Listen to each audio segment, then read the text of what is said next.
Nous rassemblons ici là, jeudi sous place ça, dans le cadre de commémoration date 29 novembre, qui c'est une grosse date dans l'histoire du pays.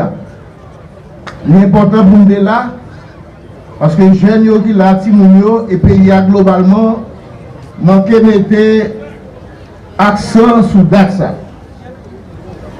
C'est pour vous dire, en tant que ministre de l'Éducation nationale et de la formation professionnelle, je me réjouis d'être ici parmi vous et avec vous pour commémorer un événement historique considéré par plus d'un comme fondateur de notre vie de peuple libre et indépendant. Le rassemblement du jour, en ce lieu symbolique de mémoire, peut s'interpréter d'une double logique. J'y vois premièrement la manifestation d'une volonté de réappropriation de notre histoire commune dans un contexte d'une culture mondialisée qui cherche justement à dégager une pensée unique où l'on assiste à la marchandisation des cultures autochtones, des cultures nationales et indigènes.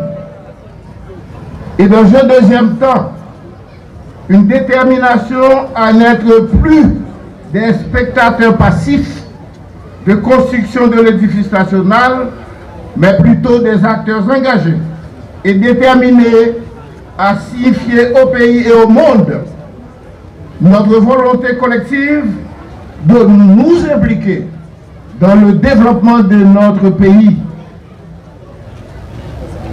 Chers amis de Fonds Liberté, le pays vous a vu à l'œuvre à l'occasion de la construction du désormais historique canal d'irrigation, symbole de fierté de tout un peuple et manifestation d'un profond sentiment d'appartenance à une nation qui a fait l'histoire, qui a étonné le monde et qui étonnera encore le monde.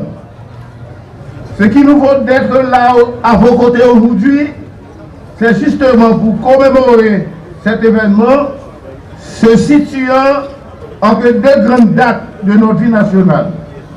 Je vais citer le 29 novembre 1803, se plaçant entre l'extraordinaire victoire de nos pères fondateurs, nos héros, le 18 novembre 1803 à Vertières, et l'impressionnante proclamation de l'indépendance le 1er janvier 1804. Le 29 novembre, aujourd'hui, que vous célébrez, reste un événement peu connu par notre jeunesse, notamment la jeunesse scolaire et universitaire. Il marque cependant un puissant moment de notre vie nationale, symbolisant à tous la ferme volonté de mettre fin à un avilissant et honteux système esclavagiste, colonialiste et raciste, qui travaillait à dégrader l'homme, nos pères africains, nous, les afro-descendants. Rochambeau bâti à Vertières, servi au octroyé un délai de 10 jours par l'état-major de l'armée indigène conduit par Dessalines pour débarrasser le sol désormais national des débris de son armée. À l'expiration de ce délai, soit le 29 novembre 1803, il a fallu montrer au peuple et au monde entier la ferme résolution de nous tous de périr plutôt que de vivre dans l'esclavage, vivre libre ou mourir. On se rappelle de notre slogan, une espèce de cri de ralliement, vive libre ou mourir. Échec à ce projet antinational, nous avons bâti l'armée la plus puissante de l'époque. Je ne terminerai pas mes propos sans féliciter les valeureux citoyens et citoyennes de Fonds Liberté, les acteurs de la société civile et tous ceux et celles qui viennent de loin pour cette heureuse initiative visant à nous rappeler cette tranche de notre passé tout en proposant à la jeunesse du pays les voies de sortie de notre sous-développement et du marasme actuel.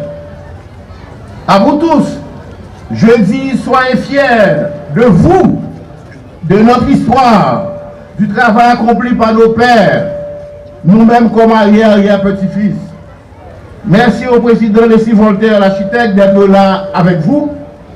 Merci à vous tous. Haïti pas péri.